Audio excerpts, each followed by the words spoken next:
Bonjour, merci.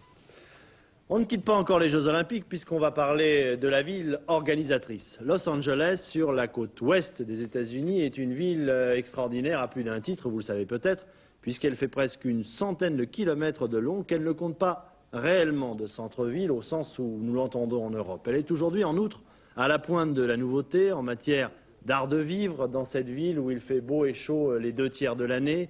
On cultive son corps et l'on essaie aussi de faire reculer les limites de la vieillesse. Los Angeles est également à l'avant-garde de la culture avec un festival international qui s'y tient actuellement, et cela depuis 8 semaines. Claude Guénière.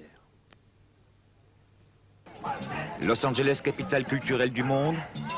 Cette ville de joggers, de palmiers, de breakdance, de plages, de folie, de culte du corps, parfaite pour les Jeux Olympiques, pouvait-elle être aussi un centre culturel? Depuis le 1er juin, elle prouve que oui. Les Jeux Olympiques, en fait, ont commencé il y a 8 semaines, avec le Festival d'art olympique. Et Los Angeles, de toutes les villes organisatrices des Jeux modernes, était la première à renouer avec une tradition grecque. Les Jeux sont aussi ceux du verbe, de la poésie, de la musique. Les Californiens ne vont pas faire les choses à moitié. Ce festival sera le plus grand dans l'histoire. 140 compagnies venues du monde entier et les plus prestigieuses. Mais le plus étonnant sera le choix fait par les organisateurs, des troupes qui vont se produire, avec par exemple le Théâtre du Soleil, d'Ariane Mnouchkine, qui présentera du Shakespeare en français, en costume japonais. Tu as l'esprit si encrassé, à force de boire du vin sucré. Et le Théâtre Piccolo de Milan, qui donnera Shakespeare en italien. Quand le Théâtre Royal Shakespeare jouera lui Cyrano de Bergerac en anglais.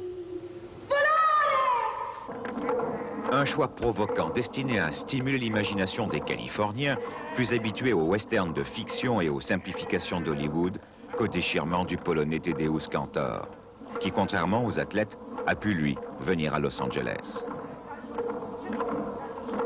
Et le public va marcher, un public jeune, vierge, assoiffé de nouveautés, qui va regarder avec le même enthousiasme des images fortes dans des langues qu'il ne connaît pas, et des images sans parole. 400 000 spectateurs dans les salles, dont un quart allaient au théâtre pour la première fois, plus de 2 millions dans les galeries et les musées, le festival sera un grand succès. Les musées qui recevaient par exemple la plus belle collection d'impressionnistes français jamais rassemblés. Le jour de l'ouverture, ils étaient plus de 1000 à 7 h du matin, en ligne, voir Cézanne, Pissarro, Monet. La compagnie qui a le plus frappé, bouleversé nos habitudes de voir et de concevoir le théâtre, c'était le Théâtre du Soleil. Et personne n'aurait pu imaginer qu'un Français ou une Française faisant du Shakespeare dans un style japonais en français aurait pu nous apprendre ce que c'est que l'essentiel de Shakespeare et le génie de Shakespeare. Partiellement financé par des sponsors et le soutien des gouvernements aux troupes de leur pays, le festival leur a coûté la somme rondelette de 17 milliards de centimes. Pour stimuler une population jeune à la création culturelle, ce n'est pas cher payé, ont estimé les Californiens. Ariane Mnouchkine ajoutera qu'elle ne voit que des avantages à ce qu'un peu d'argent des sports passe à l'art.